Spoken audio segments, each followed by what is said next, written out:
What's up? Welcome back to the channel. If you clicked on the video, you want to learn how to wholesale real estate with a realtor involved. Now, a lot of you might not know that you can wholesale real estate with a realtor. It does happen all the time on the MLS. You can wholesale deals that are listed.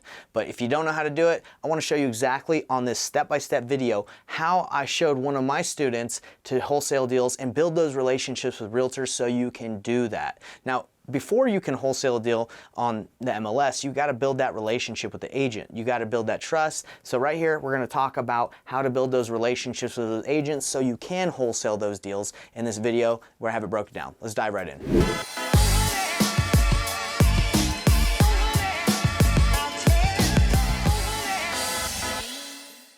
All right, everybody, I want to invite you before we dive into this video to my Facebook group. If you're looking for a community that's free, where you can talk and network with other wholesalers, other investors, go to Painless Flipping on Facebook. It's a free group. I'll let you in, and it will help you through your real estate journey. I just want to throw it out there because I think it can help you. No, I know it can help you on your journey. So let's dive right into this video on how you can work with realtors and build those relationships so you can wholesale deals on the MLS. This is the process when you set up your filters. Privy literally sends you all these deals overnight, right? You don't have to go look through hundreds of listings. They'll let you know these are the 5, 6, 7 properties that you need to look at. Then all you need to do, it only takes a minute or 2 minutes to take a quick look, and you're just trying to figure out, is this worth a phone call or is it not? So this property, so you said this one's worth a phone call. Yeah, so I figured it was worth a phone call, if nothing else, just to connect with the agent and build that relationship, let them know who I am, what I'm about, what I'm looking for. So with the numbers on this one, if I was using the ARV at 325, 75% of that is 244. I'm not like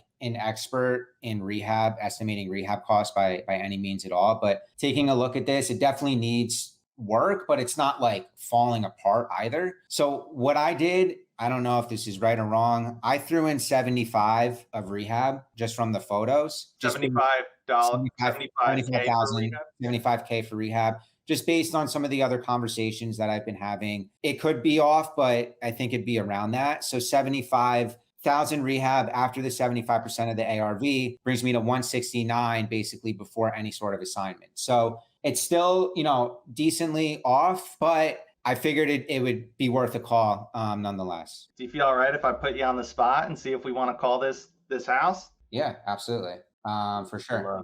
What I usually do on a first call, I'm not giving an offer on the first call. I'm just trying to gather my information, see what's going on, see kind of where it's at. And then I'll usually tell them, I ran some soft numbers. Let me go back and run some deeper numbers. And then, I can send something formal over. Where should I send it to? Dude, love it, love it, love it. Guys, stop making offers on the first call. With sellers, with agents, stop doing it. It is killing you guys. I'm telling you, don't make offers on the first call. Amateur move. You guys are better than that. It's okay. You can come back. I promise it's still going to be there. Doesn't mean you're going to call them back in a week. You can call them back in an hour, 2 hours, later that evening, whatever. But do not put yourself in the position to where you're fumbling to try to look at properties and comp it and come up with your number and make an offer right on that phone call. It's not necessary. You'll be able to be so much more effective when you break it into 2 calls, and it will build better rapport. And that's what gets us deals. So what's your process after you make that offer to the agent to implant that relationship? What do you do? So I'll have the initial conversation over the phone with them. Okay. After I get off the phone with them, I'll text them just to follow up. Hey, it was great connecting. Here's my info. I'll put some numbers together and send something over if I think it makes sense. I'll put together my formal offer. I'll email it over to them. I'll let them know that I sent it over. And then if they respond to it, that it gets turned down, I'll put it into my list of offered. I'll mark it that it was rejected with whatever reason. I'll then put it in a folder that I offered it, and I'll monitor it to see if it's still listed or not. And then if it's still listed down the line, I'll reconnect on my initial offer on it. Nice. Good. So you way to keep track of all that. So let me give you a couple suggestions that I think will help you even get even higher if up on the totem pole of people they remember. Is that cool? Yeah, absolutely. All right, cool. So let me pull this up. Nate, do you have anything you want to say while I'm doing this, while I'm pulling it up? Nah, man, I think that was good. But I hope you guys are able to see the overview of kind of everything that we went through as far as when looking through and this was just one property, right? This was the second property you looked at, and Privy sent you 10 today. And this is a really, really hot lead. I would say. I You don't know, usually see ones like this, honestly. Let's do this super quick. I'm going to show you how, Jared, you're going to be able to make them remember you. Okay. Because that's so frustrating when I've made all these calls in the past and it's like, man, they never call me back. Right. Or they're never going to hit me up. I'd love for them to give me stuff. Now, let me tell you why this works. Because Zishan, my virtual assistant, like he has people hitting him up and he calls them and obviously he's got an accent. They're still hitting him up. You know why? Because he's doing this. All right. Let me tell you what you need to be doing going forward. So look, you're doing great. You're calling the agent to network and you're making the offer. You're going through the process. You're making the discovery call. You don't really need a script, or if you have one, you've done well with it. You're analyzing the property. They're calling them back or you're emailing them your offer. Okay. So that's not all we want to do, and not calling you out. I'm just saying anybody that's watching this, like that's not all you want to do if the offer isn't accepted. You want to add that agent or that property, it seems like you already are, into a CRM, into Privy, so you can keep track. You want to create a list for those specific agents that you've made offers to. You want to add a note in your CRM about the conversation or into Privy about, did that conversation go good? Is this agent open to working with a cash buyer like me or an investor? You want to add a follow-up task or this is again if you have a CRM. If you don't, then you can also just write a note. But you want to follow up with them in 30 to 90 days just to check in. And that's not necessarily about that specific property, but it's just, hey, you remember me? Next thing, so Jared, this is probably gonna be a lot different because I've, this isn't something I would want to do, but if it's helping you get more deals, I would recommend doing it. So you would send them a Facebook request so you can establish facial recognition. You are now present in their news feed whenever you post anything. Okay.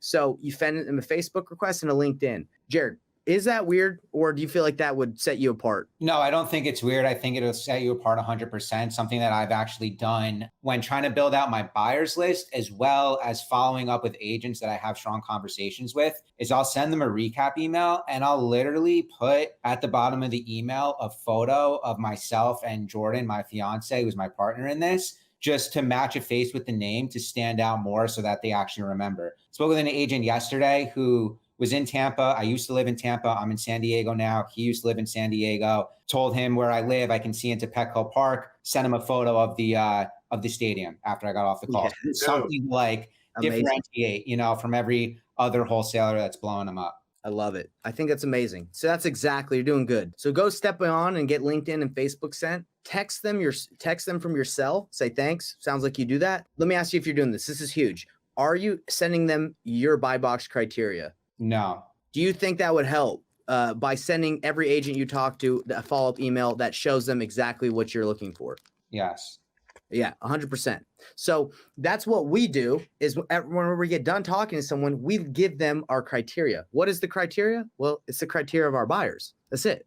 So when this agent sees my face, when he sees, that I'm on the his feed, and he's got my buy box, I'm probably going to come to the top of his mind if he finds something that meets that criteria. Because all we're really doing, if you really look at it this way, we're pretty much like outlaw agents for buyers. Like we don't have licenses and we can do this wherever we want. We're really just looking for deals for our buyers. And that's what agents do. That's why they get paid so well, is because they've developed relationships with people in their network and they just bring them deals and they list stuff. But we're just, doing it without getting our licenses, and we can make bigger fees. So that's, you give them your buy box criteria. And this is an example. Atlanta, you tell them what counties you want and where you're buying. You sign the text saying where you're coming from. This is another thing that goes above and beyond. Not necessarily something you have to do, but Jared, I would recommend that, I can actually help you do something like this. You send a credibility, I call it a credibility packet. It's just an overview of your company. Okay. It's an overview about what you do. So when they get this, they're like, oh, I ain't messing with no Joe Schmo here. So this is my company, Offer on Homes. I send them a little letter, and this is for off market, by the way. This is for people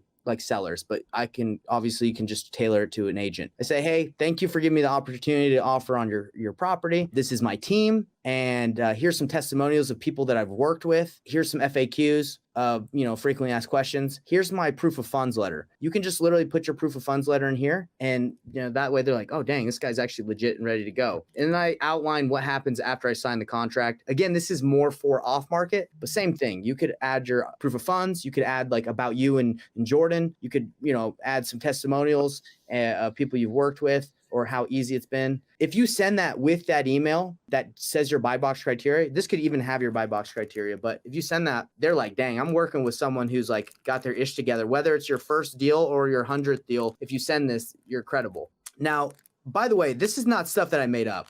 I went to a seminar, this guy that does like millions of dollars in agent outreach. This is what he does. And it blew my mind. I'm like, dang, this is all good stuff. So the next thing that he does is he actually goes above and beyond, and he caters all his social media posts to agents, because he knows if he's friend requesting a ton of agents and they're going to be on his feed, he wants them to know that real estate is what he does. So he starts making posts that cater to the avatar of the people he's working with, right? And that's the avatar, he says, 56-year-old male, it's 56-year-old female who owns their own home. You make a VIP list. Once you start doing multiple deals, you make a list of people who are sending you deals, people that have closed deals with you, people that are referring you deals and actively referring us homes. Call them monthly, not just quarterly. Why would an agent work with you? That's just basically what it comes down to. Well, we have cash buyers lists. A lot of agents don't have the relationships. Again, it comes down to relationships. They want to leverage yours. You're leveraging theirs. Opportunities to double dip. I don't know if you're telling agents when you talk to them, but you can double dip where they can represent you.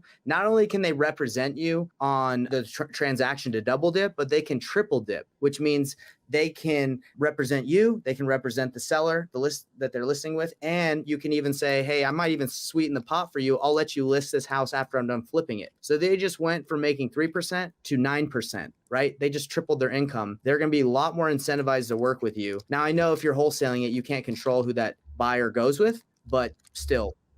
And this is the next thing you want to commit to is you want to tell them, look, any property you send me, I promise you I'll get you a cash offer within 24 hours. That is the value that they will send you deals for. They're just like us. They want to get their property sold. They want to know what it's worth. And maybe they don't know. Maybe they don't know what a cash buyer would pay. If you can be that person for them that you're just like, boom, boom, boom, they'll be all about it. So these are just some steps that I think will set you apart. So if you don't get that deal, Jared, you're going to get many more that they'll send you as you let them know what you're looking for. Yep.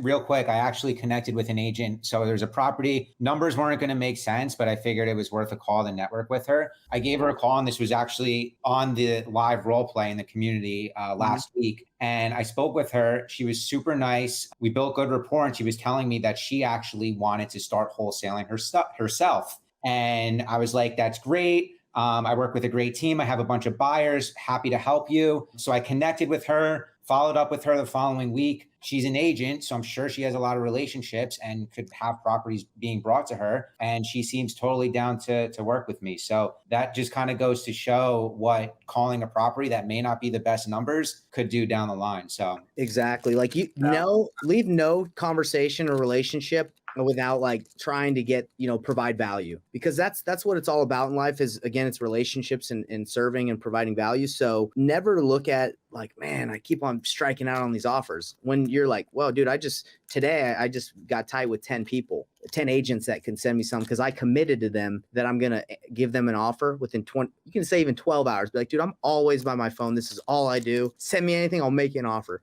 To them, that's value because they're like, oh, shoot, I got someone that doesn't want to list it and I can know exactly what a cash buyer would pay. That's sweet. Awesome. Thanks again for watching. I hope that information was helpful. Please subscribe to the channel, help me grow this thing, and I'll see you on the next video.